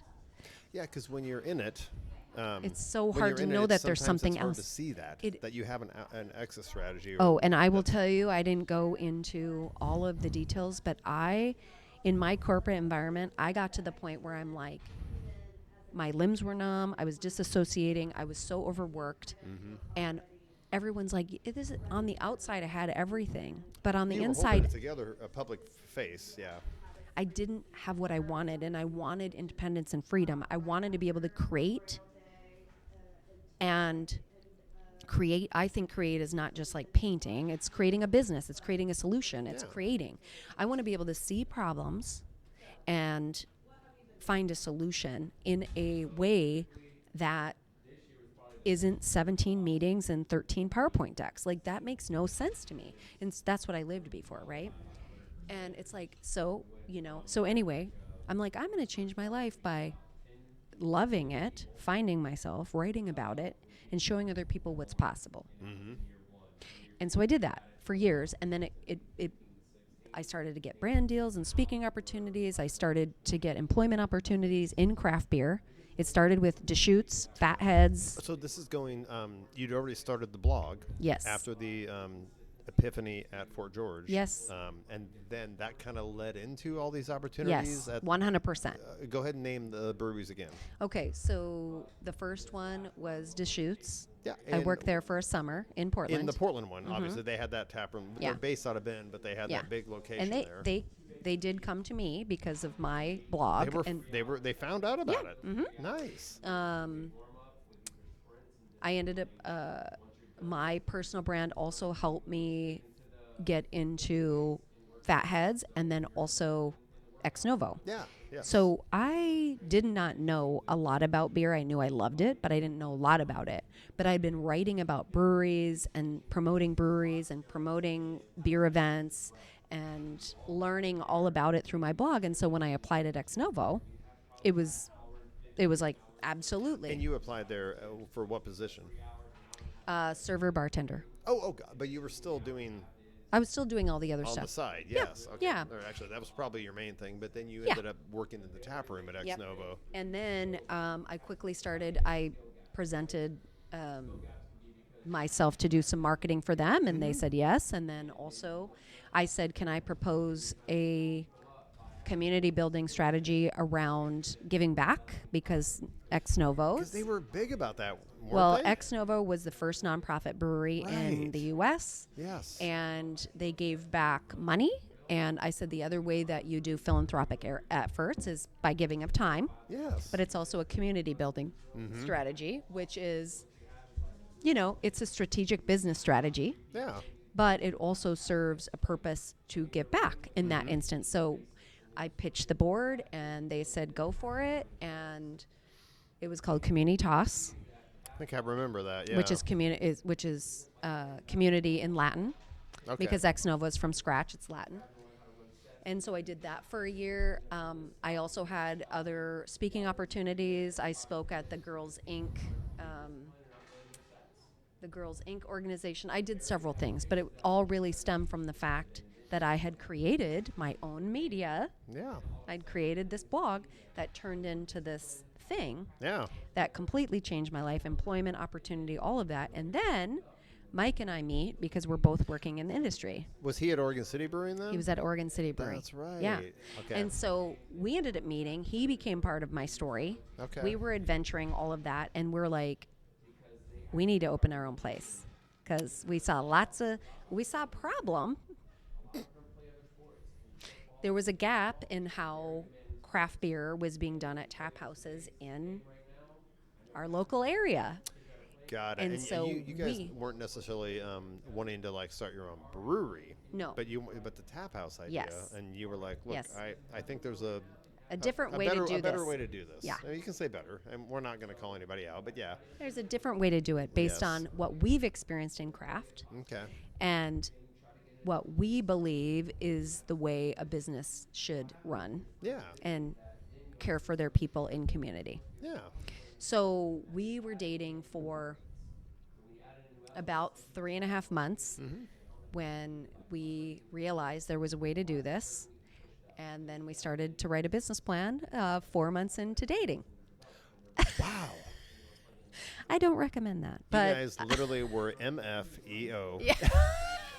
If it happened that fast and it happened that organically, you both were on the same page but about that's that. also, here's one of the reasons why it happened, is because when you're passionate, first of all, when you're aligned, and when you're passionate about what you do and you have a story, and also you have complementary skills. So Mike and I have had complementary skills, right? He worked on the sales side, beer distribution, always sales on the craft beverage side. I had service industry experience, PR, marketing, culture, team, business, visionary, So visionary skills. different but complementary skills. Exactly. Yes.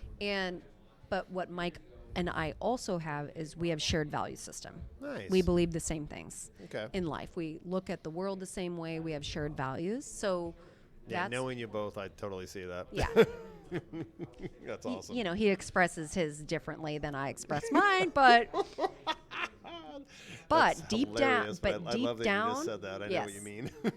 but deep down, what we believe is true, Yes, absolutely. and how you treat people, and how you care for people, and how you bring people together, and how craft beer isn't just a frickin' bro out. It's not a bro out. It's not. God, no. It's not a whale. It's not look at me, ego bullshit. It's not any of that. And unfortunately, that occurs a lot. Yeah, it does actually. And it does, and it's Kind of loses the sense of community almost in a lot of 100%. places. And Yeah. I don't want to go into it, but yeah. Yeah. So oftentimes, I will say this, oftentimes I think people want to capitalize on craft because of the values that the industry Because holds. it's they see an opportunity. It's like That's what I mean. You see an Yeah. opportunity instead of actually really loving the culture Right. and the art 'Cause and the let's science be and the clear. independence Let's be of clear. it. There is a culture. There is 100% a culture. Yes. And I will tell you, I didn't see it emulated in a lot of our experiences. So therein lies the gap. And we wanted to fill that gap. So hence the creation of Final Draft Tap House. Yep. And you guys wrote the business plan 4 months into knowing each other. Right. And it took us 4 months to write it. Yeah. And then we started to look for a location, and we looked all over, all different parts, and we landed where we landed because it's very central. Yeah, it's So right off the freeway. we Easy wanted to access. be exactly. We wanted to be able to have people come from wherever. Yep. There was a gap on that side. They're total, and they're. I feel like they're. I mean, Vice is on Mill Plain, but I still feel like that's kind of an underserved area even now. It is, Yeah. and Vice wasn't there No, they until weren't. I'm all but sorry, a they few. weren't. Yeah, right. Yeah, No. right. And also different, right? Breweries are different Yes, than tap yes. houses, and so sometimes the consumer doesn't see that always, but they are different, right? It's a I different always business love the model. fact, the personal shout out. I always love the fact that you're right next to Paul's Cigars. Because Oh, I I'm a know. big cigar guy. I'm like, so I'm going to go buy a cigar, and then I'm going to go have a beer at Final Draft. Yeah, and John Paul was always so supportive, and Oh, that's good to he hear. he was or is, maybe he still is, but he's one of the sponsors of the Brew Happy show. Oh, that is and so cool. So we did a lot of podcasts with them over the years. That is so cool. Yeah, Oh it my was gosh. really and he was so good about offering advice and insight on commercial lease, and we had to learn Right. how to do a commercial lease, how to Right. we had to learn so many things, Yeah. building a brick and mortar. I think a lot of times in craft people are like, oh, it's so fun, we can pour beer, and it's like, okay, that is not. No, it's a job. That's and it's a business. It is a and business, it's yeah. running a business and understanding what it takes to run a business. And what we did, and hopefully this still stands, is that we built a brand.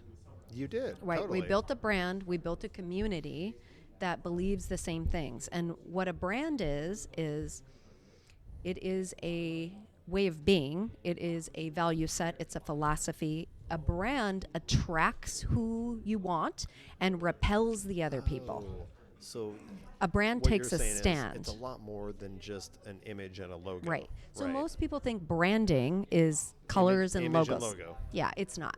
So the only those are they're the symbols. And so once you've actually created a brand, those mean something, Yeah. right? And if you look at Target headquarters, they've spent billions of dollars to make an actual Target mean Yes. Target. Yes. Because otherwise it's just Yeah. a target, like a target Like bullseye. a dartboard. A dartboard, Yes. yeah. Yeah. So the thing is that's not what a brand is. A brand is a shared way of being. It's standing for something, it's standing against something else. It is a value set. It is having a vision and a mission. And we had very clear values. We hired to those values. We fired to those values if people didn't embody them. Right. We took partners by those values. Okay. Yeah. And honestly, people are like, well, why don't you carry this beer or brewery? Well, not shared value system. So it wasn't always because you didn't like the beer. It was more. I mean, sometimes that happens. But generally those things link up, but Yeah. But it's like, and obviously it's what your customers demand as well, but our customers had a shared value set. Yeah. So what people don't really understand is that consumers are very discerning. Oh my God. Yes, They're they are. very discerning. Some people are like, oh, customers, they don't know. Oh, they know. No, they know. They know, and people more than ever are aligning themselves and spending money with companies and people who align with their value system. Yeah. And they're saying no to those other people who don't align with that. Yeah. And that's happening more and more and more. Yes. And it will continue to happen more and more with all the distrust of big corporations and all that sort of stuff. So small business is about humans. Yeah. And taking care of humans. And that whole saying of like, give them what they want, or hold on, let me think of it. Sell them what they want, give them what they need. Oh. So you sell them beer, but you give people what they actually need, which is a connection, community, shared sense of belonging. It's the experience. Right. Kind of. Yeah. Yeah. Okay. But it's also Maslow's hierarchy of needs. Oh, God, yes. Right? I remember it from college. Yes. But it's literally psychology. is. Everything in business and brand is psychology. But So- you guys opened that, you said, I'm sorry, 2017, not 2018. Yes, 2017. 2017, and you kept it. God, we've been going long, so but there's a couple of points I want to get to before we wrap it up. You guys killed it. You also started, and the reason I'm bringing this up is because I work with Leslie, who went to the Brew Bevy thing that you started. Yeah. You know Leslie. Yes, absolutely. She is a gosh Love damn her. sweetheart. Yeah. So into craft beer. Yeah. She's like one of my favorite coworkers.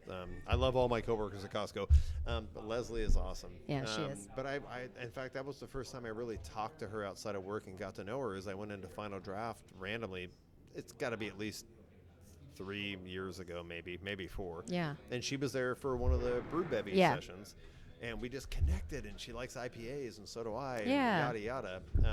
But so, talk about the Brew Bevy a little bit. Yeah. Like the inspiration and how long. I mean, is it still going? Is Peyton carrying it on? Or Yes. Okay. So she's carrying the torch there as well. She has a co-lead, which I also did in the bevy. But the bevy started in September of 2017, so all but a few months after we opened. Right. And the reason why I started it is because I wanted to connect with more women in beer, or in beer, but also who love beer. Yeah. And I was in a few groups in Portland, and there wasn't anything in Southwest Washington like that. And the reality is, women love beer. Women love beer. Not every woman, but women do love beer. And oftentimes when we go into places, it can be interesting experiences, right? So we get mansplained too. I love how carefully you phrase that, but I know exactly. Go ahead. I know exactly what you're talking about. So yeah, there's a lot of mansplaining. Yeah. There's a lot of also the reality that while they're craft beer breweries and tap houses, they're still bars. So men get weird. And women also have a different experience on this earth. Like we have different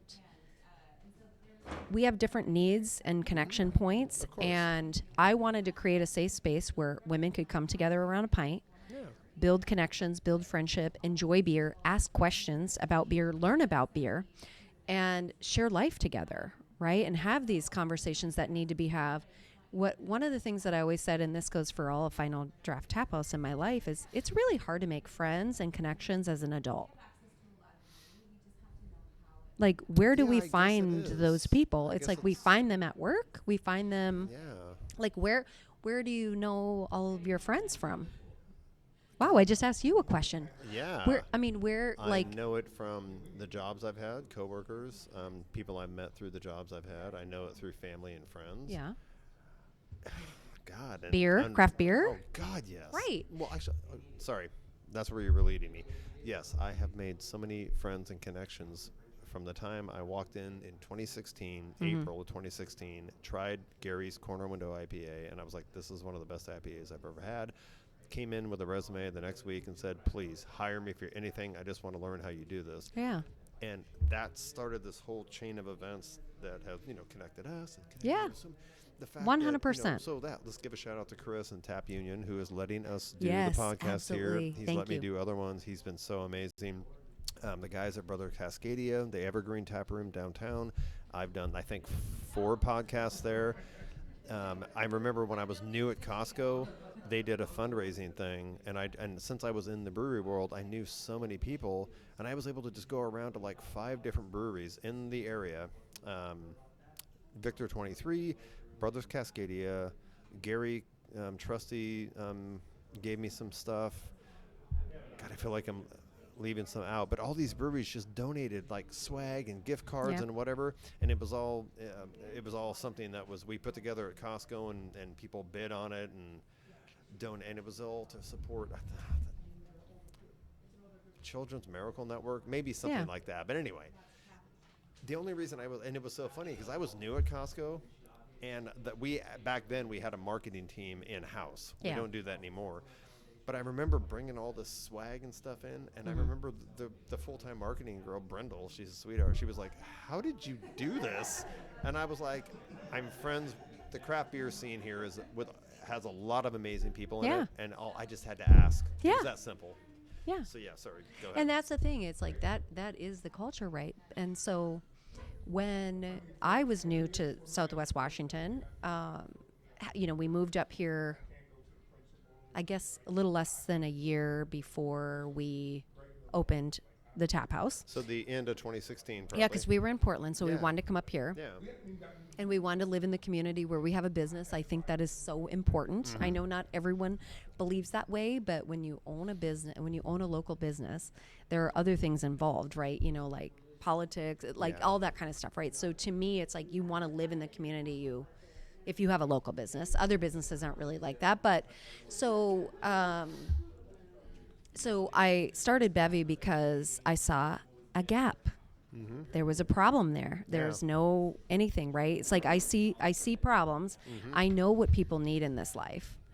I know people need connection and community and a safe space to land and a place to be accepted no matter who you are. And so I started one. And I mean, I didn't just start one without asking anyone. I would go around and I'd ask people, like, if I started this, would you come? Yeah, would you like be if interested? I started this? Yeah. And I mean, obviously it benefited the business as well because I've got all these people who are brand ambassadors of the business, but so it was that's a dual thing, right? But it started because I know women want to come together around a pint and we have a different experience in the world. And so let's have it. And so when I first started it, people would be like, guys would be like, what's going on back there? And we're like, oh, it's the women's group. And they're like, well, can't men or why can't men have a group like this? I go, that's a bar every day. Please. That is a bar every day. Every fucking brewery, bar, and tap room. That's what it is. It's a men's group. It's like a locker room. You know what I mean? Like the smell sometimes is, woo. We don't have to create a special group. They're everywhere. Exactly. So, and we could go into all of that, but No, that's here nor there. But, but the reality is the reason why we have women's groups in craft beer or anything else is because we need to create those spaces for women to be able to connect, right? Yeah. And so that's how that started. And then of course we had our draft society and really focus on bringing people together around a pint because the reality is when that happens, important conversations are had. People are seen and heard and acknowledged and loved on. One of the, it's really hard to sell a business that you are completely 100 pour your heart and soul into. Yeah. And we did it for the right reasons for us and for the business. Just going to say, maybe to wrap it up. I know, that's where it started, I'd love to hear your decision to decide to sell to Peyton. And I'm assuming her husband is part of it, or is it just Peyton? It's just Peyton. He has a job. It's just Peyton. He's got a lot of experience that he lends. Oh, good.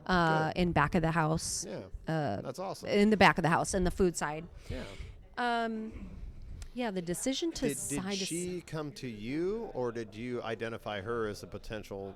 Well, I met Peyton through the Bevy. Yeah. She was coming to the Bevy for years, and at the Bevy we would do different connection. I say exercise. That's not the right word, but like connection ways to icebreakers.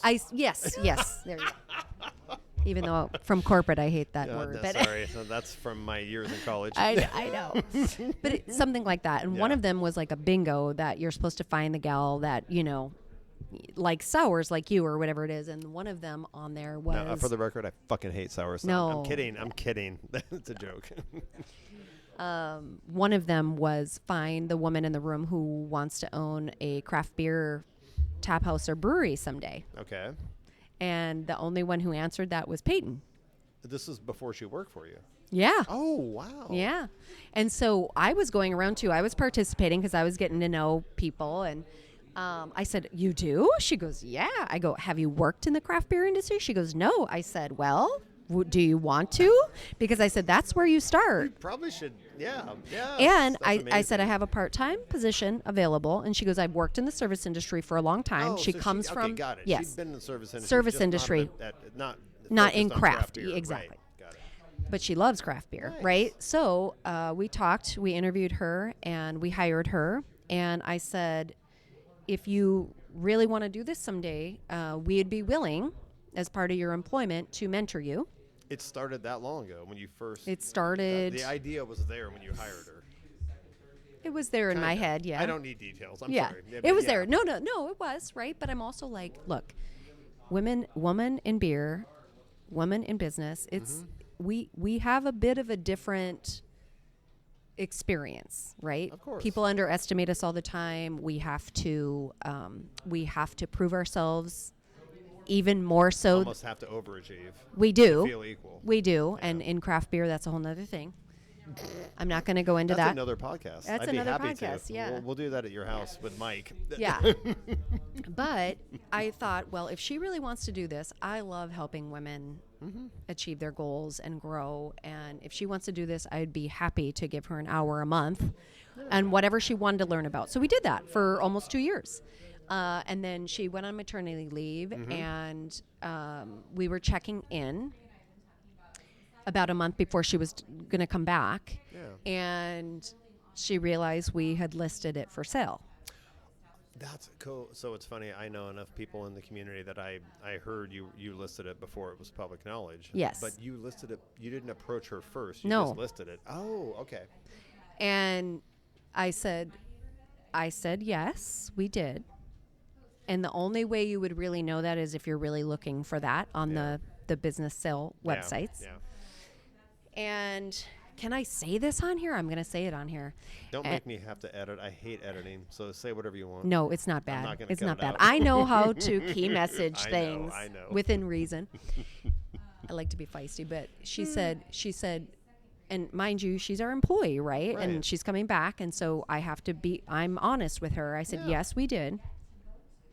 And she goes, oh. I go, yeah. And I looked at her and I said, and we want you to buy it. Oh, that's awesome. And she looked at me like, Deer in headlights. and I looked at her like, Yeah. and this is like at a coffee shop while she's holding her brand new baby. Oh my God. Poor. She had no other stress in her life. But sometimes opportunities present themselves. Yes. Yes. And sometimes it's because it's the right opportunity for you At the right time. at the right time. Yeah. And you know, there's no good time to decide to open a business, right? There's Right. no good time for any major thing that's beautiful and hard and awesome and rewarding, right? Yeah. So anyway,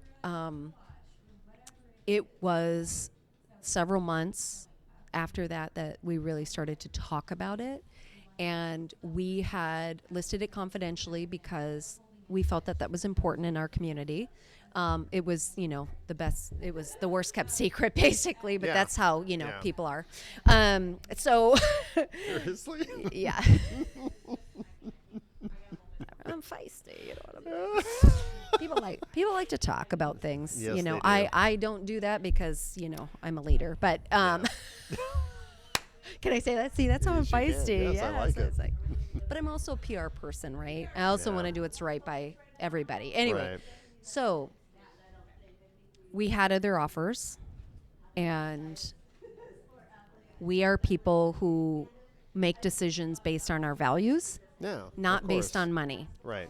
Not everybody's like that. We get that. But I remember, I will say this here.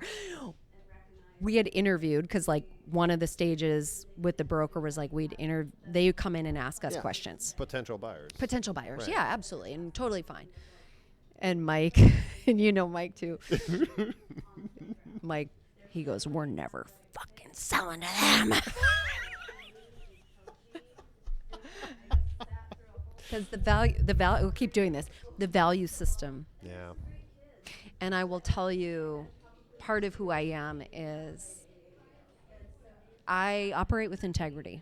I don't do everything right every single moment, but like it's so important to do the right thing in life, even if it costs relationships, money, people, whatever, like even like doing the right thing. Mm-hmm. And to me, the right thing was selling to someone who will honor what we've built, continue to grow it, make it their own. You can't stay the same, and it's changed a little. Right. But also honor craft. Yeah. Honor the human beings that love that place. Yeah. And we wanted her to buy it. That's awesome. We didn't know that would be the case, but we really, really wanted that. And so it's, you know, people say, oh, your business is your baby. You don't sell a baby. Like you don't, I mean, and if you do, you got problems. You know, it's like, you know, but like it isn't, but it is still hard. We still struggle with it. It's so much part of our identity. Yeah. And we loved it and we gave it everything we had. But in the end, we have other things that we want to pursue. And now I'm helping women build their personal brands that grow their businesses. And that is my life's work. I want to help women build businesses. Oh, and by the way, yes, I will promote that. I'll include, and by the way, you're going to give me a bigger bump than I give you, but I will put links to your business. I'll that's definitely wonderful. give Thank credit you. with that. Of course. Yeah.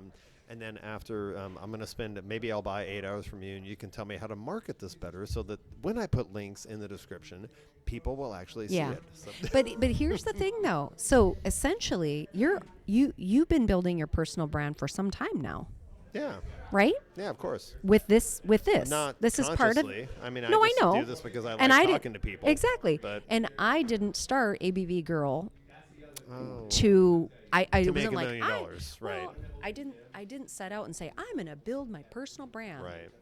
But I have created a process that helps people understand how to discover their personal brand identity and their message and their mission and their quest and their manifesto, all of that. And then that's discovery, right? Yeah. And then putting a content strategy in place, putting a connection and collab strategy in place, and then building community. Yeah. Because the way we build our personal brands, everyone thinks personal brand is for us. It's actually not. It's for the people who you can inspire and help with what you offer. Yeah. So we get the rewards of it, but you create a personal brand to show other people what's possible. It's really about the people. Wouldn't you think this show helps people see what's possible for them or helps them look at life differently or? Yeah, I mean, that was the only reason I started. Again, it's a passion project. I just want people to tell their stories. Personal brand to already. Inspire other people. 100%. So, yeah. We create things to leave a legacy, to help people tell their stories. That's exactly it. Yeah. And you know what? When we tell our own stories and when we listen to other people's stories, by the way, thank you for listening to my story. It's amazing. Thank you. This was the whole point. Thank you, everyone. Again, on the first break, after when I hit pause, she was like, is this what we're supposed to be doing? I'm like, yes, Kimberly, this is exactly the point of the fucking podcast. Right, yeah, exactly. Well, I was nervous and we didn't even prepare or anything. No, we don't prepare. I know. But I know. But see, even me, I tell my story all the time and I'm like, what am I supposed to do? Oh my gosh. But the reality is, it's like the way we connect as human beings is through story. Yeah. Right? I mean, I could have just sat here and been like, I have a journalism degree. I worked at Fortune 500s. I owned a business. You could have read your resume. Right. Right. Yeah. But that, yes, that's how I've gotten to become who I am. It's part of my story, but it's not my story and who I am. Yeah. No. Yeah. Who I am is moving through all of that and how I've decided to live my life and how I show up and how I treat people and what I stand for, which is, I'm sorry to say it, screw big business, but small business and women, use your voice. Women listening to this, use your voice. Absolutely. Use your voice, build things, create, because that is how this world changes, Absolutely. is through our voice and taking a stand. And that goes for everyone. Yeah. But I say women because we all know that our voices tend to be suppressed. Yes. Unfortunately, historically, and Yeah. I don't know if that's an effect of, I'm agnostic. I don't know what you believe, but I don't know if that was like an effect of millions of years of evolution, that maybe it used to serve a purpose, but I don't feel like it serves a purpose anymore. So It doesn't. But I don't want to go in. We don't want to let's end not it do on all that. No, But no. but I want to help lift other women up and invest in other women and help them build and create things that change the world for themselves and others. Yeah. That is, and the way we do that is creating our own thing. Oftentimes it doesn't happen in other structures, systems, infrastructures, jobs, working for other people who don't give us opportunities, don't let us use our voice, don't let us solve problems. Like, you see what I'm saying? So that's my quest in life, is to help women learn business and branding, Yeah. so they can create their own path, their own future, their own ability to Yeah. make whatever they want to make and not be, undervalued and under-resourced or whatever. Yeah, and maybe I just had this thought. Actually, it occurred to me when I was telling like my manager at Costco yesterday, "Oh, what are you doing Saturday?" "Oh, I'm doing another podcast." And I started thinking about it. I think the last 5, 6, my recent string of podcasts have all been women. Yeah. Now, I'm not anti-male. Of course not. But I did have to. I was thinking about that. Why do I keep booking women? The conversation is so interesting. I just like talking to women. I also have had some amazing male guests on the podcast, yeah. of course. But the conversations with females, I learn so much, and it's just, there's none of that bro-ness. I don't have to deal with that shit. You know what I mean? And that's why I do what I do now as well. Okay. Because, yeah. Let's wrap it up. Oh, let's wrap it. Kimberly, no, that's fucking amazing. And your hair looks awesome. Oh. Shake my hand. Yeah. I really appreciate your time, and you Yeah. spent way more than I thought you would. That was incredibly I kind had of 2 you. hours in my head, so. Oh my gosh, that's amazing. I am interested in how you can help me market this, and I will definitely put links to your business and your podcast. Okay. Everything. It'll be in the description, and then maybe you can help me market it so it actually, like my most viewed one on YouTube is with a famous author, and I think I'm up to 500 views, and it was like episode 9. So it's like I need to learn how to get this out there more. Yeah, 'Cause absolutely. he should have more than 500 views. He's fucking famous. I'm like, so I don't know if it's the algorithm on social media that's diminishing this, and you could tell me more about that later. We can talk more about that. And I will say to anyone listening, if you've gotten this far in this after however long, thank you. This is absolutely amazing. And I would say if they reach out to me, if they got to the end of this, if they reach out to me, I will connect with them personally. And am I setting myself up for some? I was going to say, and I will buy them a book. Oh, okay. And I can't say what book, but it would depend on what they need. Yeah, of course. And I'll have a conversation with them. And I literally read all the time, and I love helping people learn through the written word. So, okay, there's your challenge, everybody. I think that was an offer. Please make me buy a lot of books. Oh my God, We'll see. I don't know. I just came up with that. How about that? That's actually amazing. I was going to say a beer, but I think a book would be great. It'd probably be more productive. Yes. Although craft beer is great. Okay, Ken. All right, I'm gonna hit stop. Thank you again, Kimberly. I really appreciate the time. And Thank you. Give Mike a kiss for me. Oh, I will.